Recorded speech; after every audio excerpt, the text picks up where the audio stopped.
This is Matthew, host of the Superhero Ethics Podcast, and I've got an ethical question for you. If I'm trying to help you not listen to ads, is it ethical for me to do an ad to help you do that? If you go to our website, theethicalpanda.com, and just click on the join button, for $5 a month, $55 a year, you get to hear all of our episodes without ads. Was I ethical in doing this? Let me know.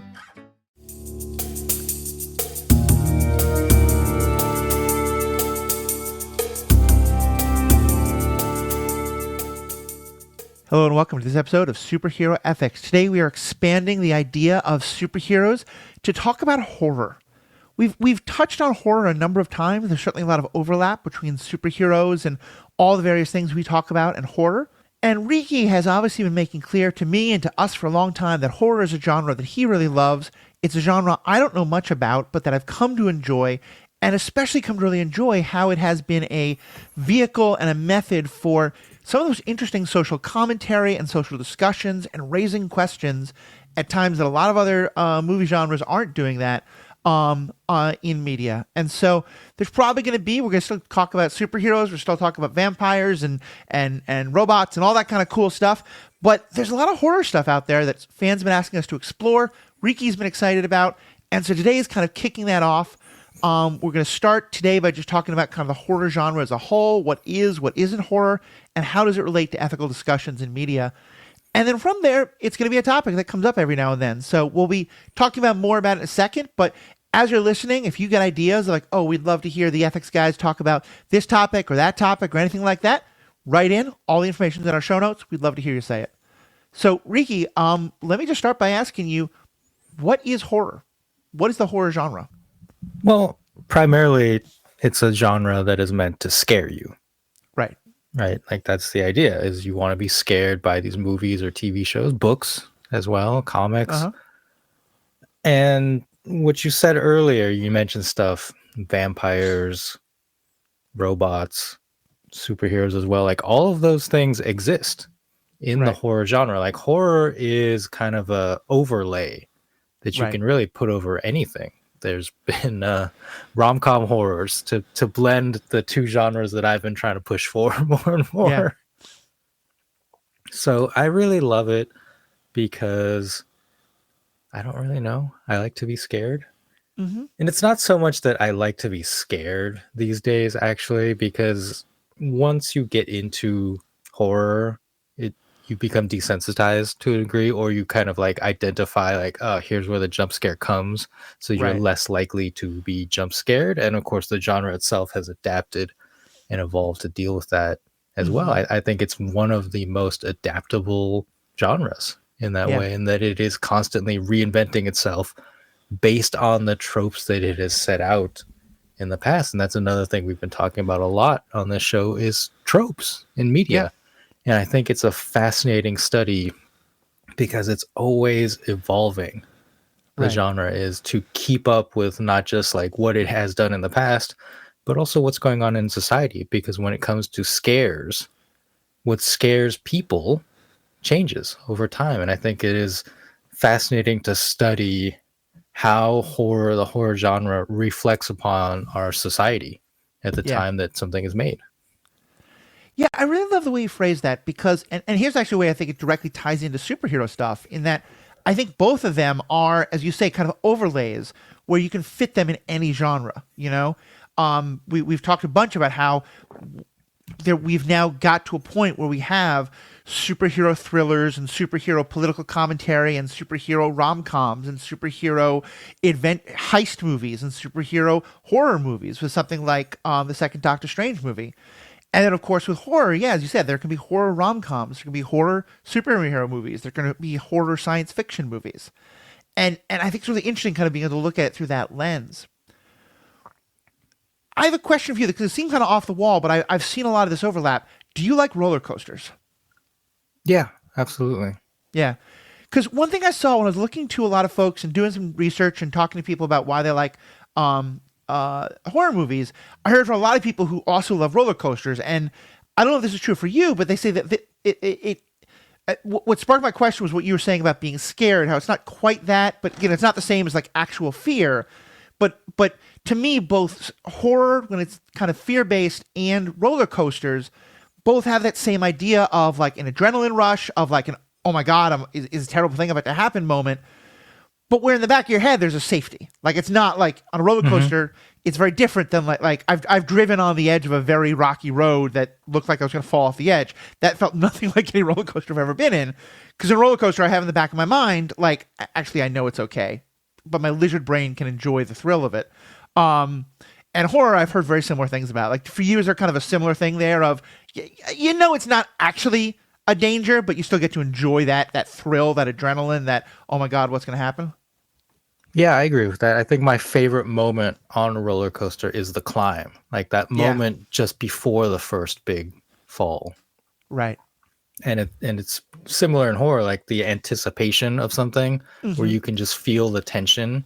Right, And I think this is a thing where this genre kind of adheres to older movie standards in a way, in that it is better to take your time with something and right, and like let a camera linger, let a right, scene linger a little longer to build that tension, right? And people complain a lot about movies that just too fast, right? Like the right. scenes cut too quickly, etc. And so that there's a little bit of that going on that I do think is part of the appeal. Hmm. Yeah. Well, and so horror sounds like a really fun genre for people who enjoy that. It's not particularly my thing, although sometimes I have really enjoyed it. And we'll talk about all the many subgenres of horror. But how does that tie into an ethics podcast? What is it for you about talked about horror as ethical or social commentary? Yeah, well, I mean, one of the interesting things, I think, if you listen to this podcast and know my position on a lot of things, like I'm the no kill guy. Right. Like, should Batman or Superman kill people? I'm like, no, like the hero shouldn't kill people ever. Like that's antithetical in my mind to like what a hero should be. So Hmm. yeah, it might be weird to be like, oh, but you enjoy this genre where people are killing all the time, including often the protagonist, right? Like in self-defense. Right. Um, and I think that's kind of why I like it, is that the killing is fake, you know? Hmm. I don't know if that makes sense, but I don't really enjoy, we've talked about Daredevil in the past, Yeah. and like I watched a scene or a trailer of the Netflix Daredevil, and he just like beats the heck out of someone. And it's Hmm. like bloodied fists and stuff. And I said, like, that's just not for me. I don't enjoy that. Well, how can I enjoy horror, right? When there's all this blood. It's the fakeness of the kills that I like. Mm. The goofiness in a sense. Right. Like even though it is very visceral and gory. Yeah. It's not like a human being just like pummeling someone with their fists in the Daredevil scene. Right. And in fact, like it is the creativity of the kills and the special effects, often practical effects, that I find very appealing. Right. And in terms of your original question, like the ethics of it, I think like behind horror, like I said earlier, it is about what scares us. Mm. Yeah. And you can see through the DNA of the genre over the decades that what scares us changes over time, but Yeah. sometimes stays the same. And it's very fascinating to see, like, you go back to the 70s, Hmm. 1970s, kind of like where modern horror begins, I would say. Texas Chainsaw Massacre, and then another movie, The Hills Have Eyes, are just like very foundational in the genre, Right. and they are fundamentally about urban versus rural. Right? Like it is Interesting. about these Interesting. urban people, these city folks who go out into rural America Hmm. and have an encounter with people, and there's this clash of culture. And of Right. course, like Texas Chainsaw Massacre, like Leatherhead is a chainsaw wielding, uh, I think inbred Hmm. person who is not like fully, fully there mentally. And that's part of it, right? Like Oh the yeah. horror is setting up like, you city folk, like you're afraid of the rural folk because this is how Yeah. you see them, as monsters. I mean, and that's that. I love that analysis because I mean, growing up in New York City as a kid, when we talked about the people in the backwoods, which to New York City person is anyone past the suburbs, basically. You know, that exact image was what we often talked about. And even still today, you listen to people in cities or things like that making fun of, unfortunately, often southern states and the like. And often the inbreeding comes up as one of the first things that pops up, you know, as part of a joke about all those Alabama people or whatever it is. And certainly, this is something I saw a lot when in one of the articles I was reading. It talked about that one of the best ways to understand the fear of a time was to look at what was the horror of the time. You know, so in the 1950s, like it's a lot of like the body snatchers, the pod people, the fear of conformity, of everyone becoming the same. You just talked about the 70s. As I understand it, like the slasher movies, where one of the best ways to make sure you're gonna die is to be a teenager who's having sex. Like they've been around for a while, but the 80s especially was their heyday, and that's the time of AIDS. That's the time where HIV, and we were scared of, you know, sex can kill and all this kind of stuff. And you know, my friend Professor Matthew Capel, who's been on this podcast a couple of times, he's talked a lot about why is it that like Gen X was so afraid of vampires and also so entranced with vampires, and then millennials were so entranced with zombies, and that has a lot to do with like different fears of, you know, those two generations and stuff like that. Yeah. And the thing with vampires is fascinating because if you go back beyond like the visual television movie media, you know, books or just like folk tales, the Right. original vampire tales have a lot to do with disease and people not understanding, you know, how disease works. Right. And so blaming it on this supernatural vampire that it's going Right. around killing people at night. And I think that it's not coincidence that at the time of HIV/AIDS, the 80s and 90s, is when we saw a huge resurgence of vampire interest and things like that. Yeah. Yeah. Yeah, absolutely. And as I said Okay. earlier, like the way that horror reinvents itself, you know, I talked about the rural versus urban divide and how Right. in the earlier era the rural was set up as the monsters, as the villains, right? But then you Yeah. come to a more modern, like kind of post Scream, where Mhm. Scream really like set a new tone for kind of self-referential or like self-understanding horror. Right. There was the movie, was it Tucker and Dale versus Evil, Mm. where the city kids are set up as the villain, Oh, and interesting. Okay. the two kind of like the two rural guys, the country guys, are accidentally killing them because the city kids are just acting in the most bad Awful ways. ways. Like they're just like basically jumping into a wood chipper. Is one, Okay. like a city character is like trying to kill one of the guys with an axe, I think, and like jumps at Uh-huh. them and jumps Yeah. right into a wood chipper and dies. And then the other city kid sees this, like, oh my god, they put him in a wood chipper. And it's like, so it's like setting up this subversion Right. of the past genre. Well, I think that also gets into kind of what you were saying there, that it feels like within horror, there is some stuff where it is really meant to be like gross or horrible or like really kind of like put you in the idea of that could happen to me. Like I watched like half a Saw movie and had to turn it off because it was all the things I just, that I think brilliant movie making, but I just can't deal with for my own self.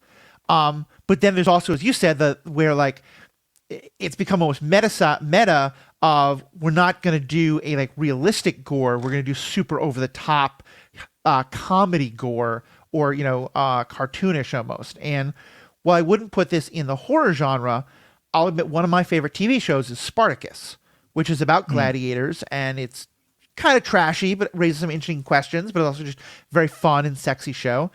And it's very bloody, but the blood is incredibly cartoonish. You know, it Yeah. never feels like a person will get their head chopped off and the head will just like circle and, you know, fly into someone's lap or things like that. And so it doesn't hit my gross out button, it hits my comedy button. Oh, And absolutely. you know, it sounds like that's something you get in horror a lot as well. And there's like intentional comedic horror, but there's also, yeah, just the unreality of it. Well, Ready or Not, I think, Right. ends with some very comedic, like heads popping, Yeah. and I laugh, right? And it's like it's horrible, Mm-hmm. but the way that they film it, it's great. And I think that again, like practical effects, Yeah. like with the fake blood and getting the real reactions of actors getting just sprayed and drenched by this is like often one of my favorite things. Like they know it's coming. It's not like in the old days where they surprise them, but it's still surprising just to get absolutely Right. drenched with fake blood. Right.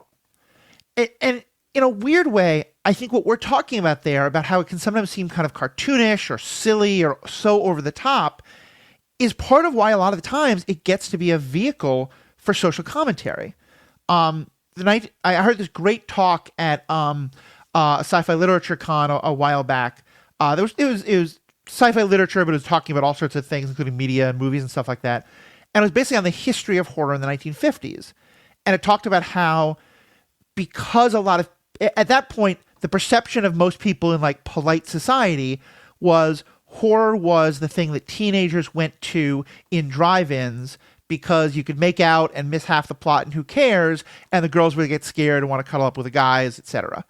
And McCarthy is on record as having said, like, he never looked at horror because he didn't care about it, because he thought it was just silly violence and silly ideas and stuff like that. And as a result, and I think I think it's Invasion of the Body Snatchers. I'm not sure. I apologize. I don't have this all memorized. But I know that some of the people who made movies during that time have come out and very clearly said, yeah, we made movies about how horrible McCarthyism was and how horrible like the Cold War was, and the fears of nuclear war and the fears of all of this, because we could get away with it in horror in a way we couldn't in most other genres, because all the McCarthy stuff wasn't paying attention to horror. And my sense is that's probably the most dramatic, but that's been happening in a lot of different times and places. Yeah, well, it's the same as science fiction, I think. Like the way that Star Trek, it was the 60s, but the way that Star Trek stakes its claim on so much of this important social commentary on television, Right. is because it was a kind of wacky show. Yeah. Right? And yeah, you can get away with it because maybe not as many people are paying attention, like the censors aren't paying attention, or they're missing the point because it's aliens, because it's monsters.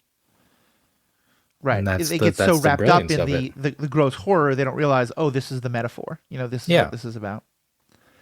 So, okay. So with that, let's start talking about what is or isn't horror.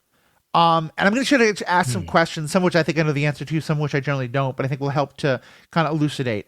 And of course, for this, Riki, we're making you the grand high poobah of definition of horror. So enjoy that title and responsibility for yourself. But obviously, listeners, this is a conversation. No person gets to officially define anything. But Riki, let me first start with, does horror need something supernatural? Does it have to be something that is from not our world, or that is like demon, or like something that is beyond the biology and the physics and all that we know in this world today? No, absolutely not. Give me an example of something that is purely human, but that is still, you'd think of as horror. Well, the original Friday the 13th. Yeah. The whole thing did become supernatural because he's become like an undead zombie that can't be killed. Right. But famously, the very first Friday the 13th the killer was not Jason Voorhees. It was his mother, Pam Voorhees, who was just out for kind of normal revenge on these camp counselors who she felt neglected to save her boy, Jason. Right. And in that one, it's quite the whole teenagers get punished for having sex as a metaphor. In that one, it is quite literal. The idea is that a couple different pairs of teenagers who are the counselors, who are supposed to be watching the kids, sneak off to have sex in the woods, and thus don't notice when this little boy walks out into the lake and drowns. Yeah. And I know, okay, all you out there, actualing me. Technically, at the very end of that movie, weirdly, his zombie jumps out of the water and snatches the final girl in the final scene. And there's questions of whether that's real or a dream or not. And obviously it sets up the sequels where the undead Jason is the killer. But I think in terms of this discussion, there is no supernatural element to the killing. Right. And this is true of a lot of the slasher genre, I think. Nightmare on Elm Street is the other famous one, of course. Like Freddy is a dream demon Right. thing, but there's a lot of just like normal, I guess you call them serial killer slasher Uh-huh. movies where it's just a person going Yeah. around killing people for whatever reason. Like I mentioned Scream, right? Scream, I Know What You Did Last Summer, that whole like Mm-hmm. late 90s, 2000s revival of teen slashers. Very Yep. few of them were supernatural, if I recall. Mm. I watched a lot of them. There's a lot of bad spin-offs and reboots I'm from that sure. era, but I don't recall too many of them being supernatural. Yeah. I mean, we're talking about this primarily in terms of movies, but obviously you said there's also literature, books, and comic books, but also TV shows. We did an episode a couple while ago about You and how that's kind of like serial killer meets rom com, and maybe that has some horror elements. But I would say, for example, the TV show Dexter is very conscious about the fact that it's a horror movie, Hmm. and that to some extent the serial killer is the protagonist instead of the antagonist because he in Right. theory has this code, but it's still very much using horror elements in terms of the way blood is explored and the way they do music to like build that you talked about that roller coaster moment of going up the hill before the big drop. Like good horror, I think often will use that kind of anticipation of the slow camera move towards what may be the big reveal and the music to do that same build up. And Dexter does that all the time. Yeah. There's nothing better than a shot of someone like in the bathroom and they Right. open the medicine cabinet, right? With a mirror on the front. And Hmm. it's like you're just waiting for them to close the medicine cabinet and for the mirror to show what's behind them. Yeah. And again, like the subversion of the genre is that sometimes like there's nothing behind them, Right. but they're building that tension. Yeah, I love that.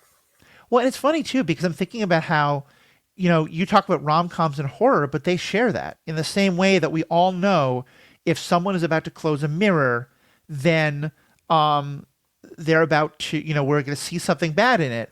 We also know that if like someone drops a pile of books that they're carrying early Oh yeah. in a rom com, someone of the whatever gender they're supposed to be attracted to in this kind of a rom com is probably going to come over and help them, and that's going to be the meet cute, or Yeah. that if there's ever like the slightest, like two people communicate something and one person doesn't understand it, we know that's going to become the big conflict between them, in a rom com. And so, like, I see the connection that in both of these, not only are there these tropes, but the filmmakers are aware that the audience is aware of these tropes, that now we're being kind of meta about it again and kind of intentionally saying, okay, how can we play with this trope? Since I know the whole audience knows that we're going to build up this way. Yeah. And that's why like I really love it. Hmm. Is that it's almost like a conversation, a decades long conversation Right. between filmmakers and audience. Like we Yeah. know you've seen these, we know you've seen this happen 100 times. So we're Right. gonna do it a little different. And when they do and when they nail it, it's absolutely brilliant. Yeah. Um, where would you say that big monster movies, kaiju movies, Gojira, Godzilla movies fit? Can some of them be horror? Are they not any of them horror? Certainly, 'cause one thing I'm thinking of in terms of this conversation is how the first Gojira movie in Japan is very much, and some of the ones that come after it are very much about the fear of nuclear weapons, which, Hmm. for very obvious reasons, was a very big fear in Japan in the 1950s. Where would you put some of them in terms of horror? So that's where things get fuzzy. Uh And huh. I'm actually gonna talk about a different franchise because I think it's gonna be more relatable to the Mm-hmm. audience because they've seen more likely to have seen these movies than, Yep. 1950s, 1960s kaiju movies. Alien, the original Mm. Ridley Scott movie, is absolutely a horror movie. The Yes. sequel, Aliens, by James Cameron, is not a horror movie, even though it's Right. got the same aliens and they're very scary. That's an action adventure like war movie. Right. And And what's if the difference? What makes one horror and the other not? I mean it's the tension, I think. Yeah. There is tension, of course, in Aliens, but then they release the tension with just like a barrage of gunfire and flamethrowers. Right. And the tension in Alien lingers longer because the crew of that ship has very limited capacity to fight back Right. against the xenomorph. And it's a literal cat and mouse game, and trying to figure out, the ingenuity. And just, I mentioned the final girl, right, is like a Right. common thing in horror, and Ellen Ripley is the final girl Mm. in Alien, right? In the same way that a bunch of the other crew members get taken out by the slasher alien, and then she's left to figure out how to deal with this problem. Right. And to a degree, yes, she is a final girl in Aliens, but there's like so much going on with the Marines and Yeah. stuff that I wouldn't object to people classifying Aliens as horror, but I think it really kind of starts to blend the genre more and move away Yeah. compared to the first one. No, and I think that's a comparison I see often, and we've mentioned this before, but I often, you know, one of the things I think is often true with horror is the unknown, the unexpected. It's that we don't know who's the stalker and killing people. We don't know what is this alien. We don't know what is a vampire or a demon. And, in the movie Alien, we almost never see the full alien. It's all in shadow. It's all in like one body part snatches a person and they just disappear. Whereas in Aliens, we see all of them because it's much more about like the fight against them. And part of that is movie design. Part of that's because budget. Because they just didn't have the budget to show a full alien in the first movie. But the result, I think, is much scarier. And that often gets talked about as like why the first one is a horror movie and why the other one isn't. Where I thought you were going, though, because I think it's kind of in some ways the modern American version of the kaiju Gojira movies, and started back in the early 90s and still is getting new movies, including one coming out in a couple weeks, or a couple weeks before this podcast will come out, Jurassic Park. Where would you put the first Jurassic Park movie in terms of horror? That's interesting. I don't think I would classify it as horror. Uh-huh. Like horror adjacent at best. Right. And I read the novel originally before the movie even came out. And I do think like the novel has more horror elements. Yeah.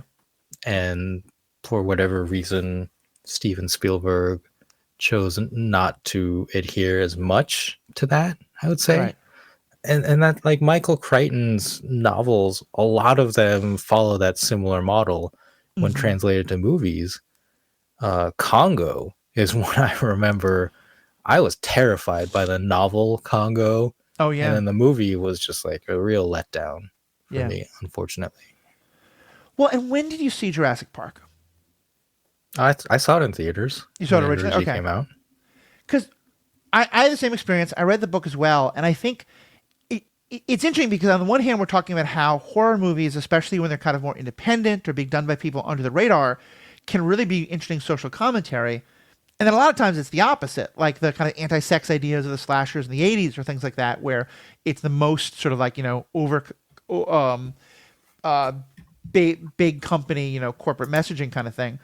And with Jurassic Park, the books to me, all of Michael Crichton's books, but especially Jurassic Park, that is a book that is very much a metaphor for the dangers of scientific hubris. And there's a little bit of that in the movie with the Ian Malcolm character and the, just because we can do a thing doesn't mean we should do a thing. I'm butchering the actual line.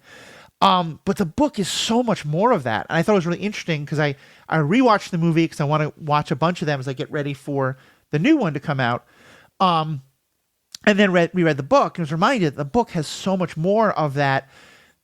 This isn't really about dinosaurs. This is about the dinosaur as a metaphor for how dangerous it can be for science, not only for science, but for science to become commercialized. Like there's a lot of stuff in that book about the problem is that governments and universities aren't doing as much science, but that most of science is being done for profit by big corporations. And that therefore they would look at something like the possible rebirth of dinosaurs, not as a scientific thing to be treated very carefully, but as a tourist attraction to be tried to monetized. And like, how is that the danger? And I think there are definitely I remember being scared out of my mind watching the first movie, and I think there's a lot of horror elements in it. But I'd agree with you; it's more kind of like sci-fi thriller, whereas the book definitely seems much more in the horror dimension. Yeah, here's the key to me.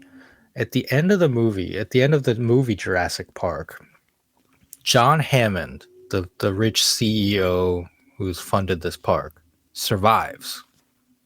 Right. And he gets in the Jeep, and the scientist character played by Sam Neill Grant Yep. like gets in the Jeep and says, "Mr. Hammond, like I cannot recommend that you go forward with this," or something Yeah. like that. And Hammond says, like, "I agree, let's get the heck out of here," right? Yeah. And it's like played as a joke, like a fun one-liner. Yeah. And okay, that's the lesson, right? Like don't do Jurassic Park. Yeah. But in the book, John Hammond dies.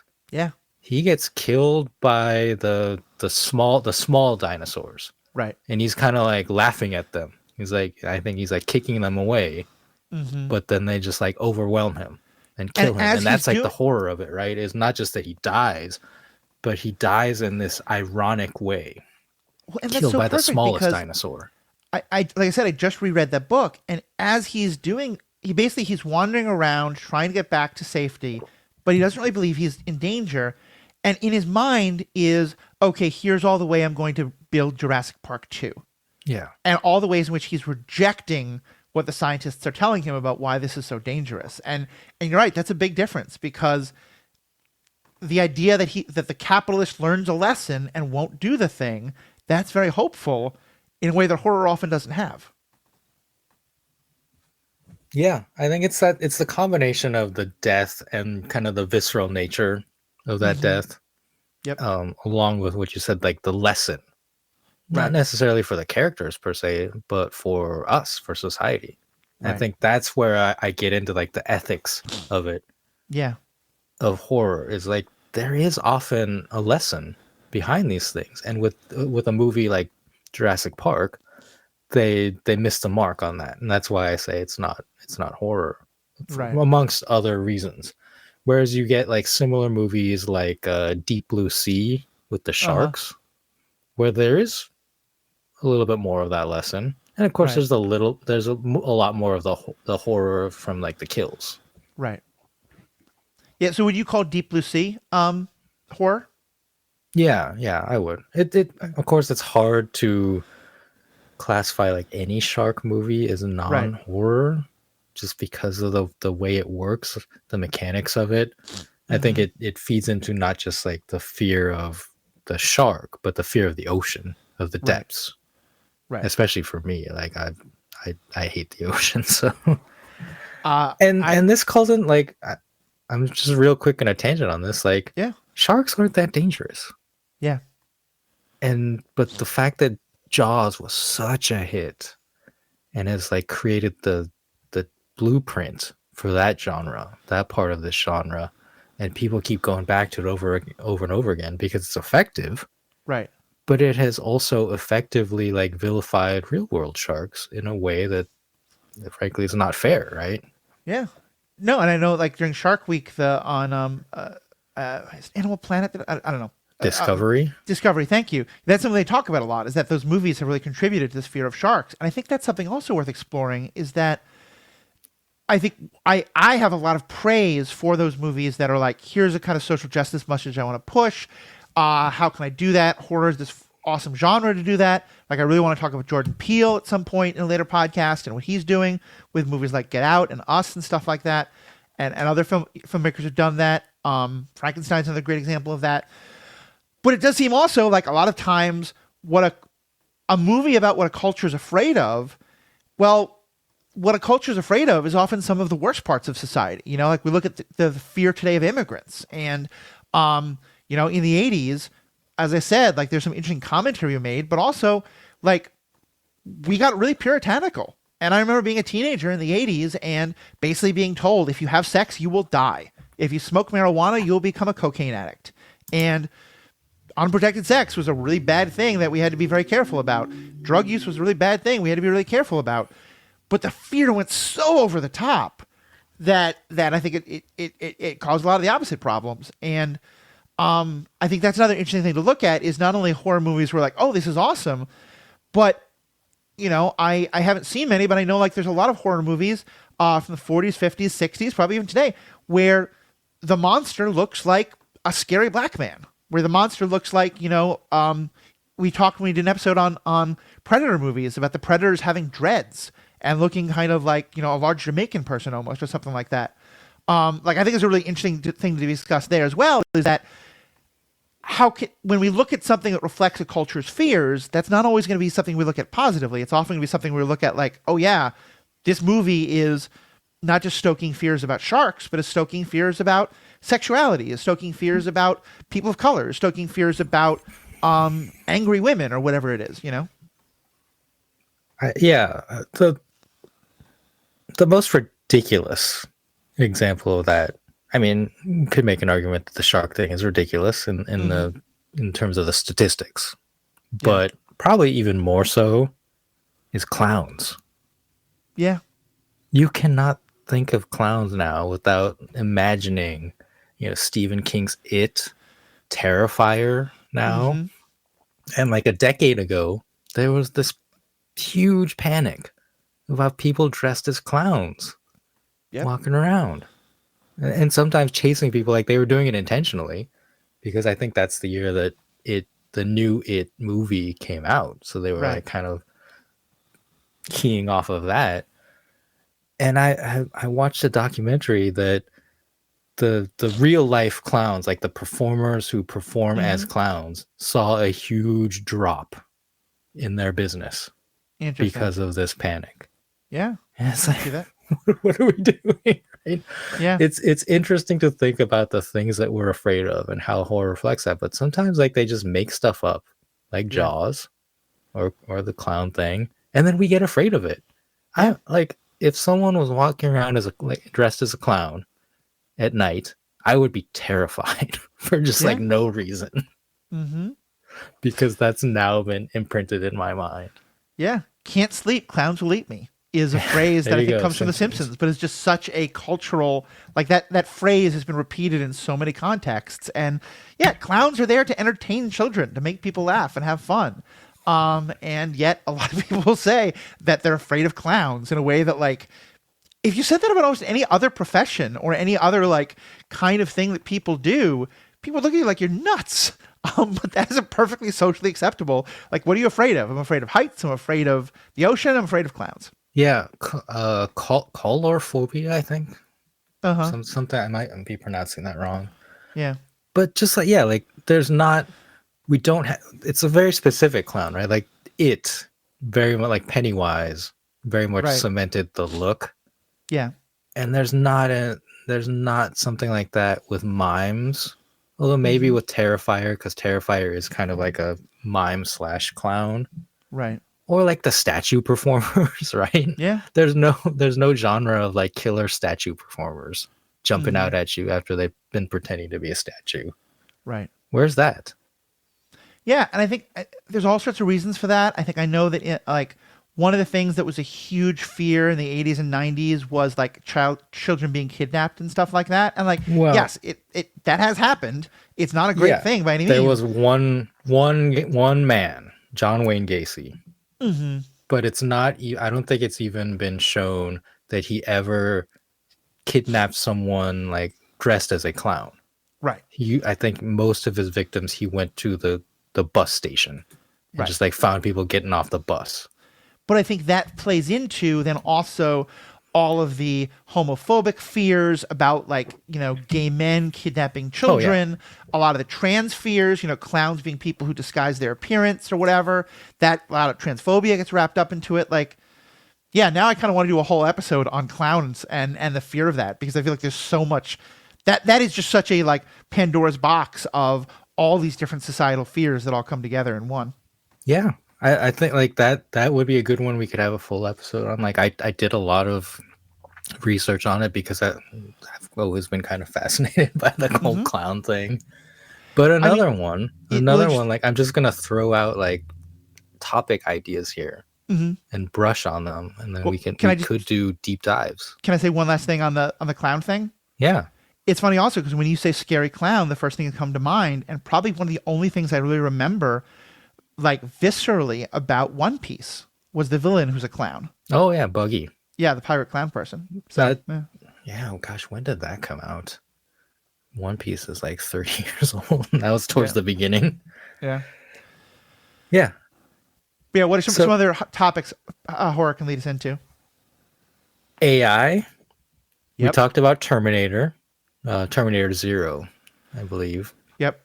But right now, there's definitely a resurgence of AI horror, Hmm. led a lot by Megan or Mithrigan. The Yep. sequel is coming out this year. But there was another great one. I watched a Netflix TV show called Cassandra, which is a Hmm. German language limited show, like, less than 10 episodes and whatnot, where it's a home AI, so like a Siri type Yeah. thing that controls your home.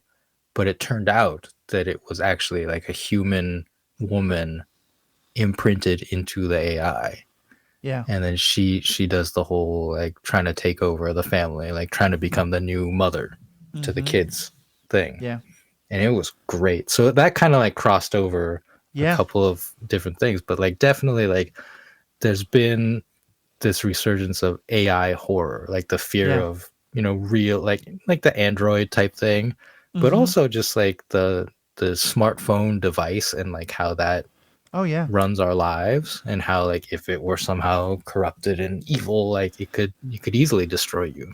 I mean, I'm every now and again getting an ad on TikTok asking me if I want to connect with an AI girlfriend, and like that, I'm sure that's going to spawn off a whole bunch of commentary, some of which will unfortunately be very misogynistic, some of which will be very probably like coming from interesting perspectives. But yeah, I think AI would be a great topic. Another one I would love to look at is zombies. Especially Yes, because that was the next one I was going to say. the zombie genre is one that I think has changed so much over time. And here's a weird connection that Magic the Gathering actually helped me kind of recognize that there's a real kind of divergence and a split that has happened, which is that in the game Magic the Gathering, there was one set where they went to a kind of horror themed world in Innistrad, and in it there were two different kinds of zombies. There was the kind of zombies that were raised by magic that was kind of connected to Vudan, and like kind of like, I mean, not in the way we're using those words in the game, but like that kind of like religious practices of like doing things over dead bodies to raise them up with magic. That's often painted very kind of like racist ways towards like Haitian and Vudan and stuff like that, or it's often called voodoo. But then also the scientific, there was a different kind of vampires, the Dr. Frankensteins, and like getting lightning to hit and scientifically bringing dead bodies back to life. And there's something I was reading that was talking about how those two used to somewhat coexist, but now like 99% of zombie movies today, it's all science. It's all, science fiction-y, still horrific, but there's very little of the supernatural Day of the Dead kind of stuff. It's much more the Frankenstein, the Resident Evil, the that kind of a thing. And between that, I guess Resident Evil is not a bad example, but yeah, I think that, just looking at zombies over time, looking at this thing that Matthew Capel was talking about why is it that the shift from vampire to zombie, and what do those two things represent? I think there's so much in that topic we could get into. Yeah, you mentioned Frankenstein, and of course, like Mary Shelley's original Uh huh. Frankenstein could very well be the first horror novel. Right. But in terms of zombies, I thought you were going somewhere different, which Mm. is that the modern zombie is faster. Like the running zombie Mm. is a genre, like post, I think like 28 Days Later Yeah. might have been the first one. And I think they even said that was based on something else, like maybe a video game or something. Mm-hmm. But there was the old idea that zombies as like reanimated corpses would shuffle, Right. and you could kind of just dodge them, right? Like Mm-hmm. The Walking Dead adheres to the old shuffling zombie model, Yep. and some of the scenes are kind of ridiculous because they're just shuffling. And you're like, well, why don't you just like walk away fast? Right. and the idea is that maybe there's too many of them, so like everywhere you go, you're Mm-hmm. running into the shuffling horde. But I think like the 28 days later running zombie A is based on infection. It Right. was like a mutated rabies virus. Yep. So they're technically not undead. And the fact that they run just kind of like upped the horror factor of Mm-hmm. them, because now they just like a horde of them comes around the corner, like the scene where they come around the corner and they're just running at you and you're like, well, I'm dead. Right. Right, that really changed the genre. And the infection factor, like so much, I think you call it science, but to me, like it is a fantastic metaphor for infectious disease. Mm-hmm. And of course, like the whole thing with COVID, it's like Right. what do you do now with this genre Right. What after this? I guess all I meant by science is that it has a scientific explanation in a way that like a supernatural, like evil witch, raising them from graveyards doesn't. Um, Yeah, but it's but like even like night, I think the original Night of the Living Dead was science. It was like radioactive material, if I recall, or maybe it wasn't. Maybe yeah. that it was just unexplained. Well, yeah, I mean, I think for a while they definitely coexisted. You had both, and like The Last of Us, I think is another example of, it's definitely a scientific. It's a fungus that comes around. Hmm. Um, and I know that there's been a lot of stuff about how going back to the Night of the Living Dead movies and stuff, it's very much about conformity and the fear of like you trying to be an individual in the face of this nameless, faceless horde of all these people being the same.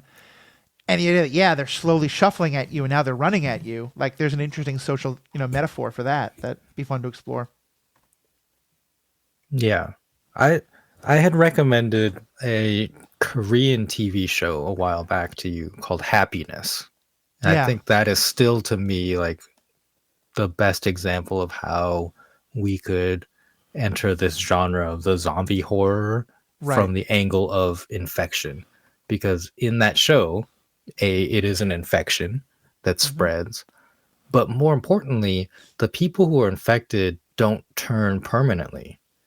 So the idea of a cure is that these people, the infected, could be cured and become normal again. Right. And so like that makes the character drama of it that much better, because in a Hmm. normal zombie drama, if you turn, that's it, you're done, Right. you're a zombie and your friends have to kill you now. Right. Right, Would, but the tension of the back and forth, and some people like adhering to the normal zombie rules and saying, well, we got to kill them now, right. but the protagonist saying, no, like we'll just like restrain them and they'll change back, this is Right. only temporary. Yeah, I think those are some really interesting ethical questions, especially when it's um, you might have a hero who's like, oh, for any of these people, we have to try to save them. But also, you sometimes see in movies where like the heroes will have no problem killing all these extras, but then when one of their own gets bitten, now all of a sudden it becomes this very different issue of like, how long can we protect our friend, our brother, our compatriot or whatever, even if they're going to start to be a danger to us, in the hope that we can cure them and that kind of a thing. Yeah. And also just the thing I liked about Happiness is there was actually created post COVID Hmm. pandemic. And I say that in a way that like I understand that COVID still exists and Right. is still a problem, but I'm the main pandemic when we were all sheltering in place before a Right. vaccine. So this TV show is made after that. They mention COVID and they talk about things like wearing masks and mitigating the spread of the new zombie infection. Right. And I found that to be like such a fascinating way for that genre, that specific subgenre to move forward and Right. to continue in a way that I don't think like other people are doing that Hmm. yet with that. I'd have to Well, see like 28 years later, the newest one in that series. I'll have to see that and yeah. see what they have to say about this, because I'm assuming that was made post, lockdown pandemic. Right. Yeah, I love that. I think there's so much to tell there, and I'll definitely give that show a check out. Another thing I think will be really fun to explore, and we've done some of it, but to look at it more is what people like Mike Flanagan are doing. Mike Flanagan's the guy who creates The Haunting of Hill House and Fall of the House of Usher and things like that. And he makes, instead of movies, these kind of 8 to 13 episode shows where it is definitely horror. There's a lot of horror elements. The horror social commentary is very clear, but also the story is much more about the people. The story is much like The Haunting of Hill House, for example. I kind of feel like it is horror. It is a story about horror, but also it's a story about a family dealing with a tragedy that happened in its past that people have different interpretations of. And so you could take out the horror element entirely, and people could relate to that, you know? And so I think that's another really interesting direction of horror to talk about, is when it's used, where horror is not even the genre, but horror is sort of the plot device, or the thing that's creating the crisis in what is basically a movie about a family in crisis. Yeah, well, even as movies, Oculus was very much dealing with the family dynamic of a brother and a sister, and kind of their trauma of abusive father, I believe. Mm-hmm. And I'm really excited. He's attached to the upcoming DC movie Clayface. I believe he's now the writer only, and someone else is going to direct. He was originally going to direct, but had to kind of shift his priorities around. But Clayface, the Batman villain, has always been the best like horror adjacent character in that arena. And I think it's going to be very fascinating to see what that's going to look like. Yeah. Well, especially because I think for a lot of people, myself very much included, there's a history of Clayface's horror that we don't really know much about. Most of, like, when I hear about Clayface, I first think of the Harley Quinn cartoon, the animated show. I first think of the Harley Quinn animated show, in which he's very much a comedic figure. And so it'd be kind of fun, but also maybe a little jarring to see him go back like that. I also think of Grundy, who was basically the Frankenstein's monster of the Batman world, who, as I understand it, was very much played for horror in early comics and early portrayals on screen, but is now often very much a humorous character. And I think that gets into one other kind of part of this whole conversation that I'm interested in. Because as you said, like, horror is often about what is a society afraid of at that particular time, or what is a particular community afraid of at that particular time. And like stuff like Jordan Peele will talk about, like, what happens when horror is made not by the mainstream community, but by other communities. But I think also there's something interesting about, like, how does horror age, and how are, horror movies that are about things that we today aren't afraid of. How much do we see? How much can we still understand that fear? Or how much do movies, the meaning of them, get lost to more audiences and stuff like that? I actually think horror ages really well. Mm-hmm. I don't know why. Maybe it's because I don't know. Like, fear is universal, is an emotion, right? And I think in some ways, like, fears don't go away. Of course, like we talked about the manufactured fear of something like sharks or clowns. Like, that's not even real. So why can't we always be afraid of like possession, for example, like The Exorcist? Right. I'm not a religious person, obviously not Catholic, and I don't believe in the devil, or the supernatural being able to possess someone. So I'm not afraid of that. Right. But if your movie is well made, I can be afraid of this thing in the movie, even though in real life, like, I have no fear whatsoever of it. I mean, I guess I think you can be afraid of it. I think it's just that without knowing the context, you may not often get what it's about. Like the example I use about people now seeing MASH is about the Korean War, when at the time most people understood it was a commentary on the Vietnam War. Or, like, I enjoy the first Gojira movie quite a lot. I think my knowledge of the history around it and the way it was understood in Japan at that time greatly enhances my understanding of that movie. And that's kind of more what I'm talking about. It's like understanding the context of these movies and what is it like to view it without that. Yeah, and I think I'm going in like the opposite direction. Is Mm-hmm. that if a horror movie is well made, then the context doesn't matter to me. That's fair. That's fair. And I think like yeah, to me like Exorcist is the best example. Like it is Yeah. just a standout movie on its Mm-hmm. own, and I could certainly research the context of it of exorcism, but probably like it's another made up thing. Like I'm not saying that what they believe is like not real, right? Right. But what I'm saying is like it was not a rash of demonic possessions that led to this fear and this movie being made. In fact, Right. quite the opposite. The movie coming out, I believe, led to a panic of people saying like, like my kid's Oh yeah. possessed, like please come to an exorcism.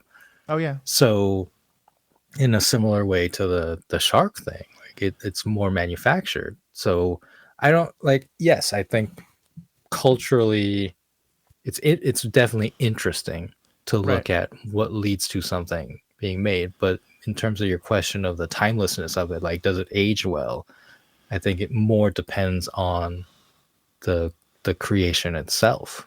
Yeah.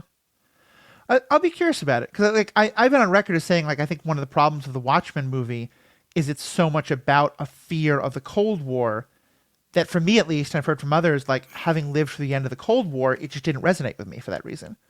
But we'll see.